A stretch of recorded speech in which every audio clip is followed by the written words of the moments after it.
Everyone, this is Amanda Hester with Spokane County United Way. I'm here with Lisa Chin, the CEO of Treehouse, and Ernest Henderson, the Associate Director of Eastern Washington. Thank you both so much for joining us today. Thank you for having us. Glad to be here. First, can you start off by telling us a little bit about Treehouse? Well, Treehouse works to serve youth in foster care. We work with youth in foster care from pre-K till about the age of 23 or 24, so early adulthood. We work with them in the Spokane area in three major programs. One of them is called Educational Advocacy, and that works to remove educational barriers for youth in foster care, usually dealing with IEPs, 504 plans, transition plans for youth moving from one home or one school to another. We have our Graduation Success Program, which serves roughly 200 high school students in the Spokane area. And in that program, we work with youth on a weekly basis. We educational planning, we do goal setting, we do resource allocation and services for them. And our number one goal with that program is to help to assist them in graduating high school on time. And then once they graduate from that program, they transition into what is called Launch Success. We're trying to help them launch into early adulthood successfully, and we focus on housing, education, and career in that program. Great, thank you so much for sharing. How have things changed during COVID?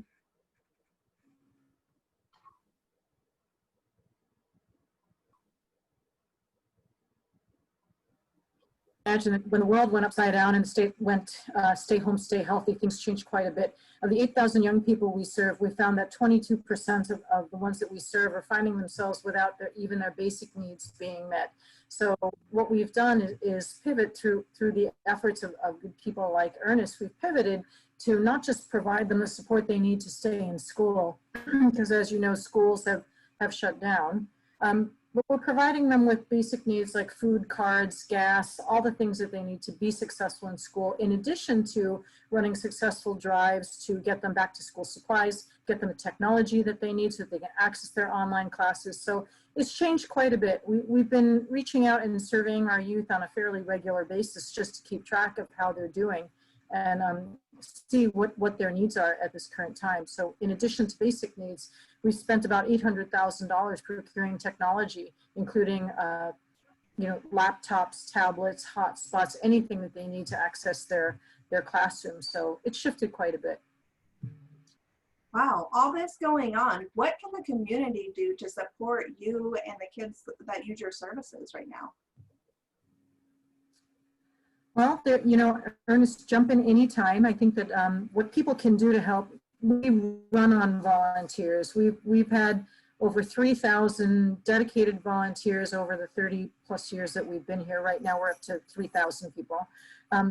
And what we really do, we run on the generosity of the community. 75% of our budget is from donations from people. Right now we're running a number of back to school drives so that we can provide backpacks, supplies, clothing, because even in a Zoom world, even when you can't physically go into some school buildings, you still need your books, you still need your crayons, you need all of your supplies to do that. So we have, we still run on our volunteers, we run on those donations. If you check out our website, www.treehouseforkids.org, you'll see links to donate, links for drives, and other requests for support. Ernest, have I left anything out?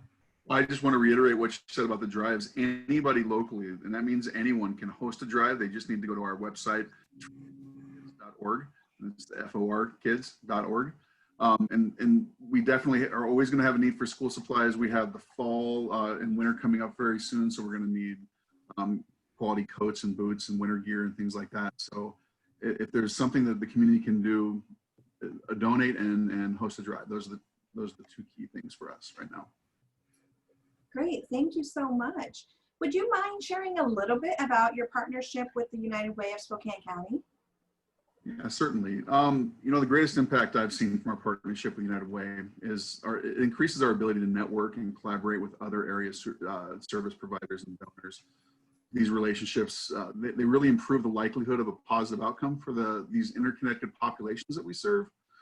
And we're able to learn from each other about innovative practices and help those we serve navigate the network of local resources. And it really allows us to engage in a far more robust discussion than we would if we weren't partnering with others in this work.